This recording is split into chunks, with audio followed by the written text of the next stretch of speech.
अब्बासी साहब, पहले दो चीज़ें, अब आपको एक बड़ी साइजेबल मेजॉरिटी मिल गई है, आप आइन में भी तब्दीलियां कर सकते हैं, और कहा यह जा रहा है कि इसमें शायद सुप्रीम कोर्ट के हवाले से पहले भी लॉ मेकिंग हुई और अब मुअज़्ज़ज़ चीफ जस्टिस साहब के हवाले से भी एक टेन्योर तय किया जाएगा, और शायद निगरान हुकूमतें जो हमारे यहाँ ही रिवाज है, हमसाये में तो नहीं है। तो क्या इस बारे में हमें आप कौम को कुछ बताएंगे कि कौन किस तरह की पीस ऑफ लेजिस्लेशन लाने का आपका इंदिया है? फिर बात बढ़ाते हैं आगे। जनाब हनीफ अब्बासी साहब।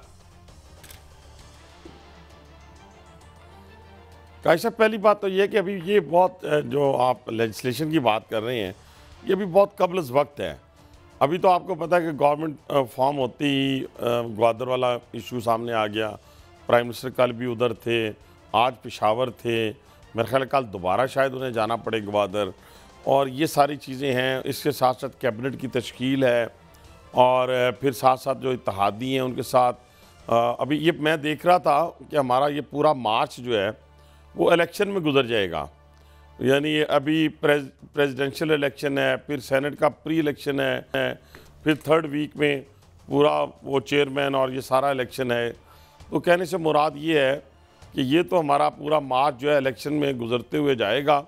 लेजिस्लेशन की बारी बाद में ही मेरा ख्याल आएगी, और उसमें जो अभी आपने सुप्रीम कोर्ट का बात की है और उसमें टेन्योर की बात की है और कुछ चीज़ों की, देखें इसमें तो कोई शक नहीं है कि हमें बहुत सारे जगह के ऊपर रिफॉर्म्स करनी है, और कॉन्स्टिट्यूशनली भी इतनी पावर अब हमारे पास आ गई है कि हम उसमें अमेंडमेंट भी कर सकते हैं। लेकिन ये सारी चीज़ें जो हैं ये मिल बैठ के अपने इत्तेहादियों के साथ और फिर पार्टी लेवल के ऊपर अभी तक जितनी मीटिंग्स हुई हैं उसमें ये किसी चीज़ का जिक्र नहीं हुआ कि मैं यहाँ बैठ के आपको उसका आंसर दे सकूँगी। यानी कोई हतमी फैसला नहीं हुआ। अच्छा, अब मैं एक और इसी लेकिन इसके अलावा एक और भी इशू है ना, 18वीं तरमीम के हवाले से भी आवाज़ें आ रही थी कि वो इतनी कोई यानी खुश नहीं आई बाज़ तबकों को, तो मतलब है, लेकिन आप हमें बता रहे हैं कि कोई अभी ये अभी ज़ेर बहस नहीं है ये मामला।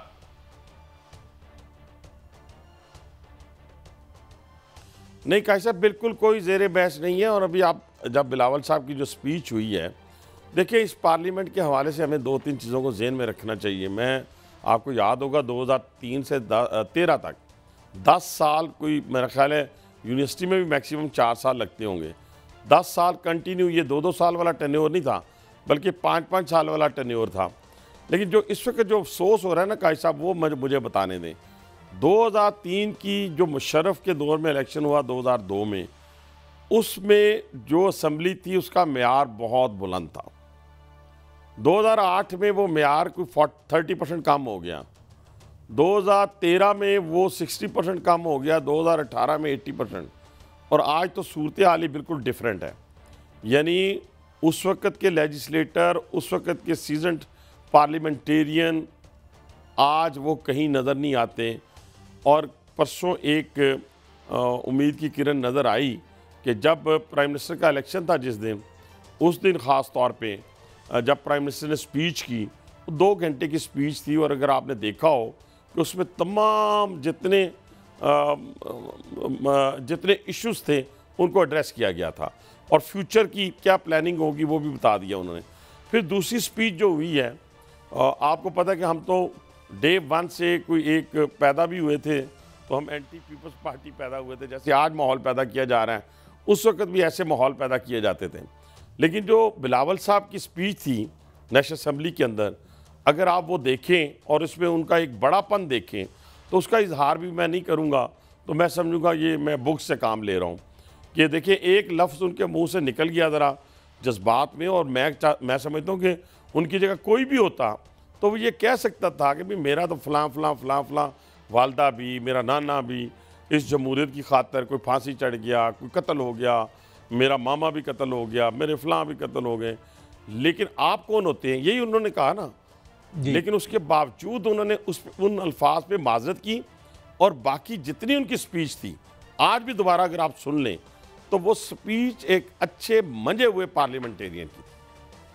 बिल्कुल सही। ये बात मैंने क्यों की है काई साहब? जी, ये बात मैंने इसलिए की है कि आप पार्लियामेंट के अंदर बैठे जो पार्टियां हैं, वो अपना अपना नुक्ता नज़र एक अच्छे पैराए में बयान करें, जो इस मुल्क के लिए हो, जो इस जमहूरियत के लिए हो, जो इस पार्लियामेंट के लिए हो, ना कि मेरी ज़ात के लिए हो और हम इस पार्लियामेंट को गालम गलोच की तरफ लेके चले जाएं, हाथों में गंदी चीज़ें लेके पार्लियामेंट के अंदर आ जाएं।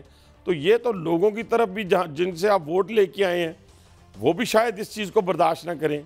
दुनिया क्या कहेगी, हंसेगी हमारे ऊपर। और हम किस दौर से गुजर रहे हैं काजी साहब, हम उस मुश्किल दौर से गुजर रहे हैं जिसके अंदर हमने इन लोगों को जो इस वक्त गुर्बत, महंगाई और इस वक्त बेरोज़गारी की चक्की में पिसे जा रहे हैं, उनको निकालना है।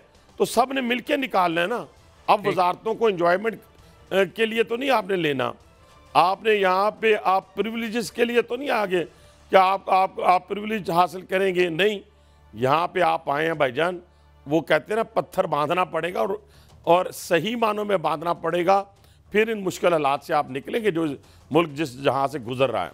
अच्छा, अब एक और मैं यानी एक आप सवाल और कि ये जो भुट्टो साहब का फैसला है, क्या आप भी इस तरह से जो आप समझते हैं कि पनामा के हवाले से फैसला हुआ था वो अनडू तो हो गया है, लेकिन इस तरह का कोई मोहर तस्दीक जो है इसके लिए भी रुजू कर सकती है आपकी पार्टी सुप्रीम कोर्ट से पनामा के हवाले से? मैं देखिए, मैं मेरा कहने से मुराद ये है कि ये तो अब लीगल एस्पेक्ट होंगे, उनको देखा जाएगा, उसके मुताबिक डिसीजन लेगी लीगल जो हमारी टीम है। लेकिन काजी साहब, मैं आपकी बात समझ गया हूँ। मैं 10 साल पहले एक केस में आया, 10 साल पहले मुझे क्या बनाया गया आप जानते सारे केस को। ये बात है 21 जुलाई 2012 की, ठीक है सर। 10 साल के बाद मुझे, बल्कि 2023 में मेरा फैसला आया 18 अक्टूबर को, और उसमें कहा गया कि फॉल्स केस था और ये पॉलिटिकल वेंडेटा था और पॉलिटिकल विक्टिमाइजेशन थी।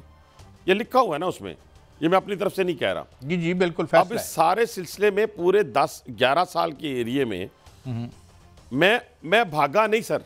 काजी साहब जरा बात गौर से सुनिएगा। जी बिल्कुल सुन। या तो हो ना कि मैं उसमें 5 साल एब्सकॉन्डर रहा हूँ, फिर आके मैंने सरेंडर किया है, तो फिर आपने मुझे रिलीफ दिया है। नहीं, ऐसा नहीं हुआ। अब आप देखें कि मैं वहाँ पे हर अदालत में डे 1 से पेश हुआ, सुप्रीम कोर्ट तक मेरी बेल हुई, उसके बाद मैं ट्रायल में गया, ट्रायल कितना अर्सा चला, उसके बाद मैं जेल में गया। यानी हर जगह मौजूद होने के बावजूद वो कहते हैं ना, जिसने काम किया उसको छुट्टी ना मिली।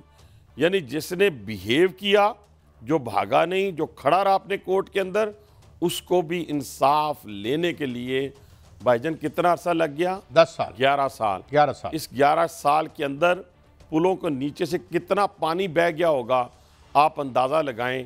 फैमिली, कारोबार, हमारा उठना बैठना, हमारे 2 इलेक्शन जिनके लिए हम बचपन से, यानी हम एक पॉलिटिकल वर्कर है ना, हमको मुंह में सोने का चम्मच लेके पैदा तो नहीं हुए, या हमें किसी ने सियासत सिखाई तो नहीं है ना, या हम किसी यूनिवर्सिटी में बैठ के सियासत सीख के तो नहीं आए ना। हम तो गली मोहल्लों में अपने हाथों से लेवी वाले पोस्टर लगाते रहे हैं, हमने कुर्सियाँ लगाई, हमने दरियाँ बिछाई, और हम इस मुकाम तक अल्लाह ताला के फजलो करम से पहुँचे। उसको 10-11 साल लगे। इस सिस्टम को तो ठीक होना है कि नहीं होना। अगर कोई गुनाहगार है तो वो जल्दी अपने इंजाम को पहुँच जाए, अगर कोई बेगुनाह है काजी साहब तो वो जल्दी उसको रिलीफ मिल जाए।